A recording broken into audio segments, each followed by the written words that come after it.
So చిన్న rapid fire అండి. Sure. So start అండి. మీరు చెప్పాలనుకుంటే చెప్పండి, లేదంటే స్కిప్ అండి. షూర్. ఒక రోజు పాటు మీరు ఏ తెలుగు సినీ క్యారెక్టర్నైనా జీవించే ఛాన్స్ వస్తే ఏ క్యారెక్టర్? అమరేంద్ర బాహుబలి. బా, ఓకే. స్క్రిప్ట్ చదివిన వెంటనే ఇది నేను తప్పక చెయ్యాలి అని అనిపించిన సినిమా ఏంటి? అన్నీ అని చెప్పకండి సార్. రాబోతుంది అనుకున్నా మీరు ఇదే చెప్తారని. నా నుంచి వేరే ఏం రాదండి. మీ మీ ఫోన్లో ఎక్కువ సార్లు ప్లే అయిన సాంగ్ ఏంటి? మీ ఫోన్లో అంటే జనరల్గా ఇప్పుడు మనం ఏదన్నా మూడ్ స్వింగ్స్ ఏదైనా ఉన్నప్పుడు ఒక సాంగ్ అంటే హమ్ చేయడం కానీ అట్లా ఏదైనా సాంగ్ మీ ఫేవరెట్? గోల్డెన్ అనే ఒక సాంగ్ అంటే తెలుగు సాంగ్ కదా అది, ఏదో ఓకే. గోల్డెన్ అనేదో ఉంది, మన ఆస్కర్ కూడా వచ్చింది దానికి. ఓకే. సో యాక్టర్ కాకపోయి ఉంటే మీరు అంటే ఏ ప్రొఫెషన్లో ఉండేవారు? అదే ప్రొఫెషన్లో ఉండేవాళ్ళ, లేదంటే యాక్టర్ కాకపోతే క్రికెట్ ప్లేయర్ అయ్యేవాడిని. క్రికెట్ ప్లేయర్ ఇది ఎక్కడ వచ్చిందండి? మధ్యలో దూరింది? అది ముందు నుంచి ఉందండి, దాన్ని ఎప్పుడు నేను వాడలేదు అంతే. ఆడుంటే ఈ పాటికి ఇండియన్ క్రికెటర్లో లేదండి, అంటే నాకు సినిమా అంటే ఇంకా ఎక్కువ ఇష్టం, అందుకే నేను వచ్చేసాను. ఓకే, మీకు బాగా కసి ఎక్కువ అని అర్థమైంది.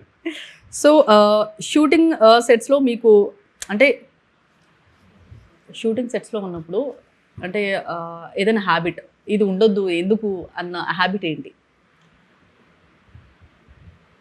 అందరూ టైంకి ఉండాలనుకుంటాను, అది నాకు ఉండకూడదు. అంటే నేను వస్తాను కరెక్ట్, అందరూ రావాలనుకుంటాను, అది రాంగ్.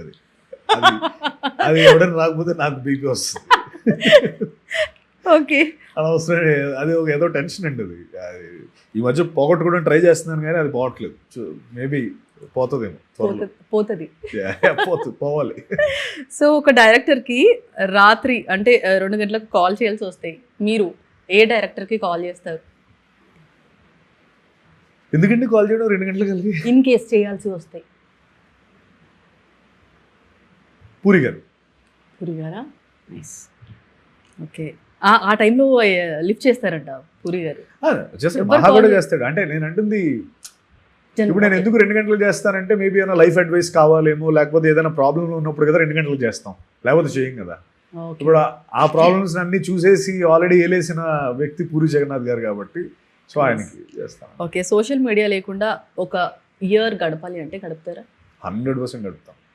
అయ్యో అసలు నాకు very very anti social. So మీ ఫ్యాన్స్ ఎక్కువగా అంటే మీ ఫ్యాన్స్ అంటే ఎప్పుడన్నా అంటే అరే నా గురించి ఫ్యాన్స్కి తప్పుగా అర్థమైంది అన్న సిచ్యువేషన్ ఏదైనా ఉందా ఇన్ని ఇయర్స్ జర్నీలో? ఎప్పుడు లేదా? ఓకే. సో మీరు చేసిన క్యారెక్టర్స్లో అంటే మీ లైఫ్కి దగ్గరగా ఉన్న క్యారెక్టర్ ఏదైనా ఉందా? చేసిన అన్ని క్యారెక్టర్స్లోనా ఉమామేశ్వర గ్రూప్. ఓకే. సో ఒక రోజు పాటు డైరెక్టర్గా ఉండాలంటే డైరెక్టర్, ప్రొడ్యూసర్ ఏది ఎంచుకుంటారు? Director. Hidden talent? Director. Okay, ఫ్యూచర్లో డైరెక్టర్ అవుతే ఎవరితో తీద్దాం అనుకుంటారు? నేనా? ప్రభాసనతో. వా, సూపర్. సో హిడెన్ టాలెంట్ గురించి మాట్లాడాం కాబట్టి సో రావు బహదూర్ అంటే ఈ సినిమా చూసి బయటకు వస్తున్న ఆడియన్స్ అంటే అరే ఆడియన్స్కి ఈ ఫీల్ ఇస్తామని డైరెక్టర్ కానీ యాక్టర్ కానీ అనుకుంటారు కదా, మీరు ఏం చెప్తారంటే జనరల్ వాళ్ళకి ఏం ఫీల్ ఉండొచ్చు? ఒక స్పెక్టికల్ చూసామన్న ఫీల్ ఉంటుందండి, ఒక స్పెక్టికల్ ఎక్స్పీరియన్స్ చేసామని ఫీల్ ఉంటుంది. ఓకే, అరే ఎందుకు వీళ్ళు ఇంత కింద మీద పడుతున్నారని అర్థం అవుతుంది. కానీ లివర్ ప్రాబ్లం ఉండి అన్ని ఇయర్స్ ఎలా బతికాడో తెలియదు, అది మాత్రం చూడాలని. ఎందుకు బతికాడు అనేది మీకు అర్థం అవుతుంది, అది బాధ ఏంటి, ఎందుకు ఆ పవర్ ఏంటి అనేది మీకు అర్థం అవుతుంది. సో మొత్తానికి రావు బహదూర్ మంచి బంపర్ హిట్ అవ్వాలని మనస్ఫూర్తిగా కోరుకుంటున్నాను. Wish you all the success. Thank you so much.